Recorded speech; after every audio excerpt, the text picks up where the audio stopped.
दोस्तों मैं बात कर रहा हूँ Titagarh wagons limited. Titagarh wagons limited में मेरी एंट्री 103 पे एग्जैक्टली एक साल पहले हुई थी और the stock has given 285% return over 1 year. जैसा कि आप जानते हैं कि जैसे जैसे स्टोरी कन्विंसिंग होती जाती है, एक इंटेलिजेंट इन्वेस्टर को उसमें अपना एलोकेशन बढ़ाते रहना चाहिए। सो इस एनुअल रिव्यू में मैं एनालाइज करूंगा कि क्या अभी भी इसमें पोजीशन लेने लायक है या नहीं, because this has become more than 3.5x। सो बहुत सारे लोग स्टॉक प्राइस देख करके घबरा जाते हैं कि ये स्टॉक तो बहुत बढ़ चुका है। I have to look at the valuation of the stock, and that's what I'm going to share with you, the secret sauce of valuing a growing stock. What I'm going to share is actually what I've learned while working with institutions like ICICI Bank or L&T Finance. तो वहां पे मैं एक financial model project करता था, तो वही चीज मैं आपके लिए करने वाला हूं और मैं एक फाइनेंशियल प्रोजेक्शन करूंगा टीटागढ़ वैगन लिमिटेड का कि करंट प्राइस से 3 साल तक फ्यूचर में क्या लाई करता है उस। तो अब टीटागढ़ वैगन लिमिटेड का फाइनेंशियल प्रोजेक्शंस करते हैं कि जो हमने अभी कंपनी के बारे में जान लिया, अब इन सारी चीज़ों को नंबर में हम डालेंगे। तो यहाँ पे एक कन्वेंशन ये है कि नंबर पास्ट के हैं वो ब्लैक में डिनोटेड है और जो नए नंबर आ रहे हैं जो मैं प्रोजेक्ट कर रहा हूँ, जो एज्यूम कर रहा हूँ या कैलकुलेशन बेसिस पे मैं डाल रहा हूँ, वो सारे ब्लू में है। कंपनी 2 डिवीजन में ऑपरेट करती है, passenger as well as freight. तो इन दोनों सेगमेंट का मैंने टॉप लाइन प्रोजेक्ट किया हुआ है, उनकी प्रॉफिटेबिलिटी पे मेरा एक व्यू है, उसको मैं कुछ एजम्पशन के साथ वहाँ पे यूज़ करूँगा। Main stay of the business is freight business. Number of wagon sold over the period मैंने वो टेबुलेट किया हुआ है। सो रफली 5500 उन्होंने वैगन सेल किया था। वैगन सेल से रेवेन्यू जो है 2250 करोड़ था। सिमिलरली लास्ट 5 ईयर्स के का नंबर भी है। तो मैंने रियलाइजेशन पर वैगन जो निकाला वो रफली आ रहा है 0.4 के करीब आ रहा है ऑन एन एवरेज। तो 0.4 मैंने एजम्पशन ले लिया कि अगर वो नेक्स्ट वैगन सेल कर रहे हैं then they will be earning 40 lakh as a top line. This is assumption number 1. दूसरा assumption जो है number of wagons sold को लेकर के है। तो so they were producing 2000 wagons per quarter. By the end of the FY24 itself, they will start producing 3000 per quarter. But I have not gone with that kind of aggressive assumptions. और मैं ये staggered way में assume कर रहा हूँ कि ये जो 3000 पर स्क्वायर काउंट का जो टारगेट है, जो कि उसके लिए उन्होंने कैपेक्स करना स्टार्ट कर दिया है, वो अचीव होगा मेरे हिसाब से FY26 में। I am being conservative over here.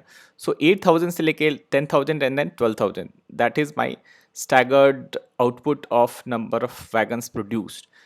Realisation को मैंने फ्लैट लिया, तो realisation multiplied by number of wagons sold, I am getting a number of 3200 crore, 4000 crore and 4800 crore of wagon sales. अब इस बिजनेस में हिस्टोरिकल मार्जिन देखिए, operating margin has been above 10%, but I have taken conservatively 10% का मार्जिन। सो उसके कारण मुझे एक operating profit मिल जाती है। सिमिलरली पैसेंजर व्हीकल के लिए मैंने ब्रेकअप नहीं किया है वैगन सेल्स, मैंने कार सेल्स से लिंक नहीं किया है, because I don't know the numbers, actual numbers available नहीं है। सो मैं टॉप लाइन को प्रोजेक्ट कर रहा हूँ कि ये 529 से 2000 होगी बाय FY26, बिकॉज कंपनी ने कहा है कि एग्जिस्टिंग कैपेसिटी से they can reach a top line of 2000 to 3000 crore. So I am being conservative, taking 2000 crore over a period of 3 years. वहाँ पे ऑपरेटिंग मार्जिन जो है हिस्टोरिकली काफ़ी फ्लक्चुएटिंग रही है, बट 2 साल से 4% पे मेंटेन किया हुआ है। So I am taking an average of 6% and इसको मैं 8% तक स्टैगर्ड वे में ले जाऊँगा, because company has said that they would be targeting a margin of 8 to 10% over a period of 2-3 years. So इस तरीके से मुझे एक ऑपरेटिंग प्रॉफिट यहाँ मिल जाता है for this business segment. I can just sum it up and I get to know the sales operating profit. ये 2 नंबर मुझे इन्हीं दोनों को सम करके मैं यहाँ पे टेबुलेट कर रहा हूँ, यानी पैसेंजर प्लस फ्रेट को मैंने यहाँ सम कर दिया, तो 4100 का सेल आ रहा है मुझे, टोटल रेवेन्यू आ रही है, then likewise 6800 total top line and operating profit of 640 crore in FY26. Now let's come back to calculation, because calculations are required to make next projections, which are depreciation, interest and profitability. So depreciation calculate करने के लिए we need to know the fixed asset schedule. So as per fixed asset schedule, they have 620 crore of fixed asset, which I have assumed that it will grow by 200 crore because 1000 crore staggered over 5 years becomes 200 crore every year.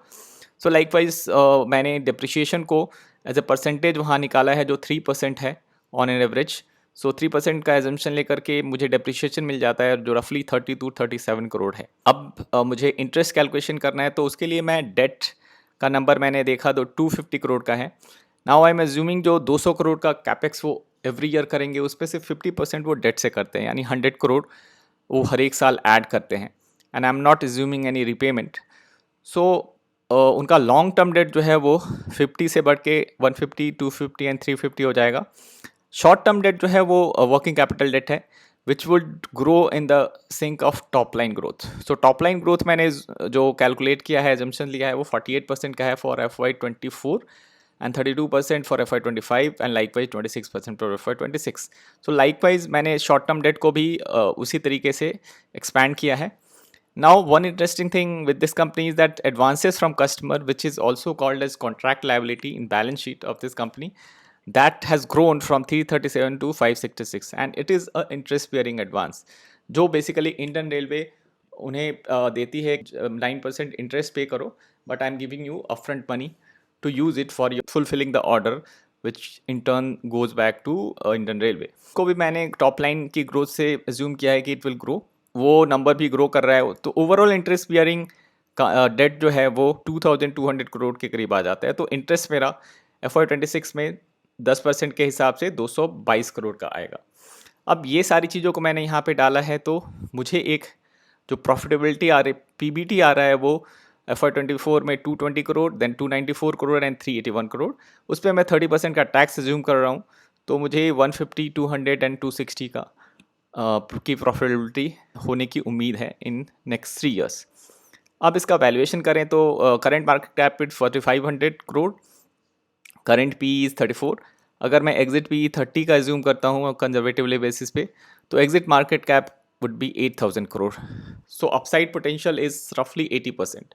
EV by EBITDA basis से likewise अगर मैं 18 का EV by EBITDA जो current है उसकी जगह मैं 15 का exit EV by EBITDA multiple assume करूँ, तो भी मुझे अपसाइड पोटेंशियल 84% का मिल रहा है।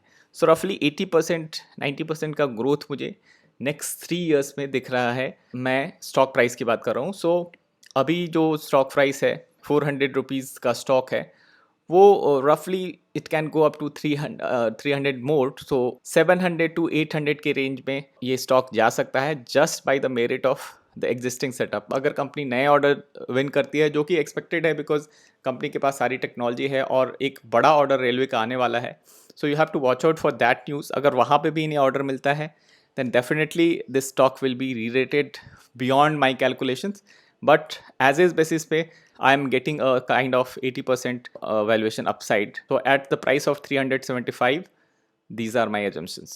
So hopefully आपको ये समझ में आया होगा स्टॉक, और आप चाहते हैं कि इस तरीके के डीप लेवल पे एनालिसिस आप खुद करना चाहते हैं, then you have to join my course which is called Sadhan Mentorship Program. You can check the link in the description. Sadhan Mentorship Program is basically extension of Sadhan to your investing life.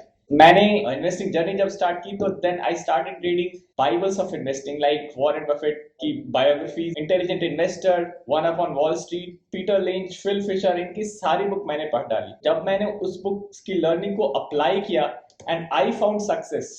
Just to name a few, I have more than a dozen of multi-baggers in my portfolio, जो कि public record में है। इन multi-baggers में wealth create करने का there is a formula, that is my finding। इसी finding को मैं share करना चाहता हूँ through this mentorship program। ये एक 20 प्रोग्राम है, यानी कि मैं live आऊँगा आपके साथ Zoom call पे, and also there would be 20 hour plus का recorded foundational videos होंगे। Then you can come back to me with your question and answer, which will happen every month। तो Q&A live Q&A session भी होगा, so that you get to know what you need to do।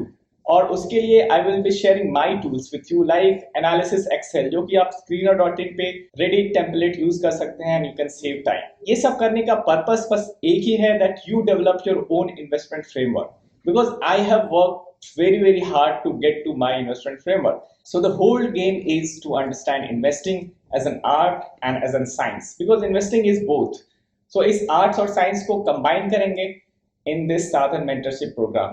मैंने अपने 10 साल के corporate experience और 5-6 सालों के इन्वेस्टिंग एक्सपीरियंस में कुछ भी सीखा है, उसे मैं साधन पे आपके साथ शेयर करता रहता हूँ। I would like to decode this कि how to find the next multi-bagger So that would be a side project. The ultimate project would be to develop your own investment framework under this Sadhan mentorship program. So hurry up, I will be going live. See you there. Likewise, you can find multibaggers the way I do, because I go deep into it and I want you to make money. That's why I've started this course.